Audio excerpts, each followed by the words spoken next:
windy. So I slowed down to 50 over the speed limit.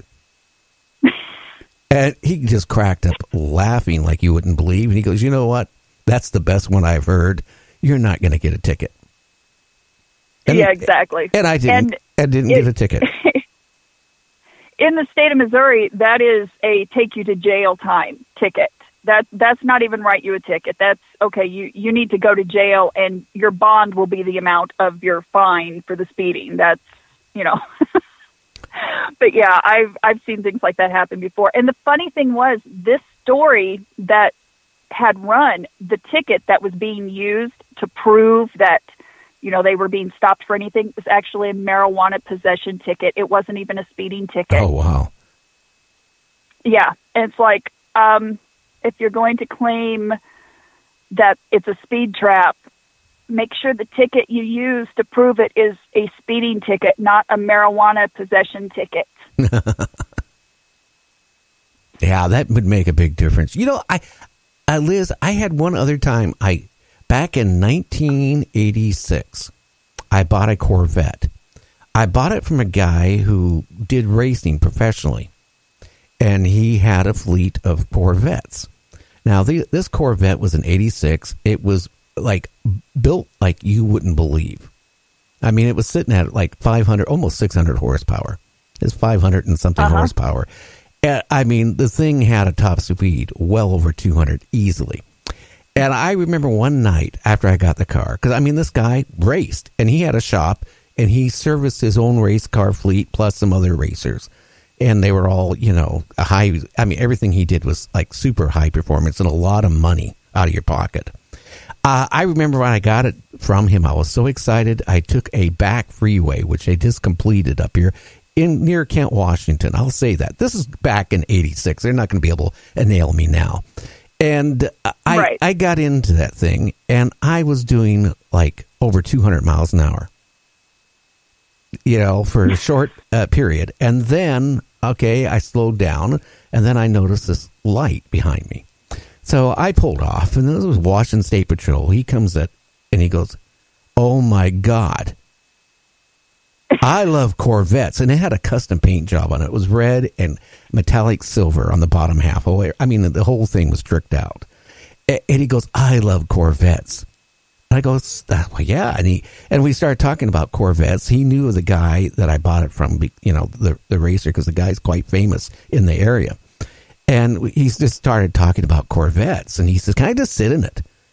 And I'm thinking, oh, God, you know, I'm going to be hauled off to jail, you know. But I let him get in the car. And he goes, "Oh, my God. This, how fast will it go?" And I said, "I don't know. I mean, you know, the freeway," because it was a short freeway, it connected to another freeway. I said I had to slow down when I hit over 200 miles an hour. And he goes, "Can we go back and can you do that again with me in it?" Now I'm starting to think, Liz, okay, he's setting me up, okay, because maybe he didn't clock me, right? But, you know, I go, oh, what the heck, you know, if I go to jail, it's just me and, you know, my wife and her. At that time, it was only 6 kids. So I figured, okay, well, you know, I made the loop around and I opened it up, and I think we hit over 200 and some miles an hour. And the guy became my lifelong buddy for quite a few years after that. No ticket. He was just so obsessed with Corvettes that that was the scariest moment, I thought, because I thought he was setting me up to haul me to jail. Could you explain that, though, going to in front of a judge and saying, "Well, officer, I was doing 200 and some miles an hour. You know, I wanted to make sure the car would do what I was told it would do at least. And, you know, the officer, you know, wanted, I guess, to verify, hey, I just did what he asked me to do. You know, I guess, what would you do in a situation like that, Liz? Chances are it would be someone that I knew. So, okay, get in. Yeah. Let's find out. Get in. Yeah, I actually drove a couple of patrol cars with Corvette motors. So, yeah, I understand. Oh, yeah. I mean, this one here had, you know, it had the turbocharger. It had, I mean, it was maxed out like you would not believe. I mean, I had to actually run airplane fuel in it because it ran really high octane. So I had to run either racing fuel or I would have to put in so many gallons of airplane gas into it to raise the octane up, keep from blowing the engine. And I tell you, I mean, at 9 miles a gallon, my wife didn't allow me to keep the car very long. Yeah, I can understand that. Yeah, well, especially at the price of airplane fuel, I can understand that. Well, it was really cool because we didn't live that far from the airport. So, I mean, I'd drive up there and they got to know me. Okay, how many gallons do you want today, Gary? Hey, my usual. But, I don't know. That was when I was young, and I'll tell you, when I was in law enforcement for the short period of time, I didn't like giving people tickets. And, the area I was assigned to, it was just not the nicest area. And, I just started thinking, well, gee, at that time, it was like $1,300 and some dollars a month. And I started thinking, it's not worth it. And it's not what I thought it was going to be, at least for me. Yeah. You getting paid $1,300 a month was amazing pay. My first job in law enforcement was $6.25 an hour. Oh, wow. The most I ever made in 16 years of law enforcement was $8.50 an hour. You're kidding me. Do you know? No. You know how much up here? And that was County Sheriff's Department. That was County Sheriff's Department. Yeah, how many years ago was that? That was in 2007, 2006. Oh, wow. Yeah. I guess that has a lot to do with the area you're in. It does. Minimum wage is not unheard of in a police department where I live. If you're in a rural area in Missouri, you can pretty much expect minimum wage. And that is why so many people do what I did, and that is work full-time in a different job, and then we reserve for police department for free. We'll go in and work a weekend or, special events and things for free, do investigations and things for free, but our money comes from a different job, so we can make ends meet. That's why a lot of times I worked 2 and 3 jobs at a time when I was working law enforcement full-time. At one point, I worked law enforcement full-time and worked as an aide at the state schools for the handicapped full-time at the same time. I would leave one job and go to the other. How could you function, Liz? The school was Monday through Friday, and the police department, and that was, of course, through the day, and the police department was night shift, and it was Thursday through Monday. I had Tuesday and Wednesday off. So I was able to get 4 days out of the week where I only worked one job. That is so scary health-wise and everything else. And also emotionally, I would think that would take a toll on somebody. But, I never realized, law enforcement paid that low. I mean, I guess it makes sense because, I had a friend that retired back, I would say that was in the probably late 80s. He, in, I think, Missouri, actually, where you're at, he bought a farm. He found it through some real estate agent. He bought a farm for like $160,000. It was beautiful. It had a pond on it. It was just nice. And up here, that same thing would have cost, even back then, you're talking hundreds and hundreds of thousands of dollars. Oh yeah, yeah. That's the one good thing about rural Missouri is, our real estate is relatively low in price.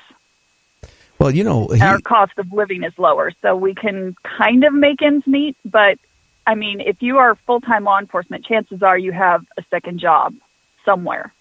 Well, how can they recruit good people in law enforcement at those wages? That would be so scary.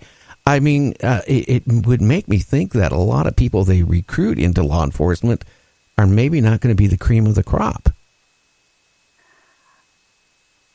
there is a high turnover rate because people don't realize how little it does pay until they get into it. You have to love it to stay in it.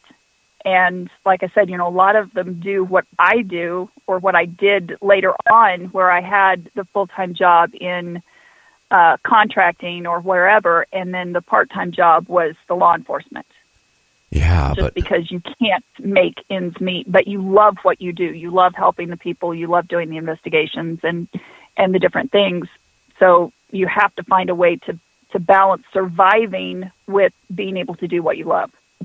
Well, I just honestly never realized that it paid that bad in this parts, other parts of the country. Being up here on the West Coast, I mean, even back then, you were making probably equal being a security guard, just standing or sitting and watching a monitor or reading a book for 8 hours. Oh, a private security guard makes more than most law enforcement unless you're in a city or have, a Class A certification area like, the St. Louis area, Kansas City area, Springfield area, where they are required more training and certificates. And with that comes a higher pay. Yeah. Well, so here you are, okay, you're no longer in law enforcement. No fault of your own. You've written a series of books. The 51, the beginning. What made you honestly decide to get into writing books, Liz? Part of why basically the only reason I left law enforcement was because of a series of injuries and illnesses that made it no longer safe for me to do that. So I was having a really bad issue with pain at the time and was basically confined to my couch watching TV with cold packs on my neck, my shoulders, my back. And I just was laying there like, I am a slug. I am completely useless right now. I need to find something that, gives me some kind of use or purpose, or, I'm doing something productive. And I just had this harebrained idea of a book.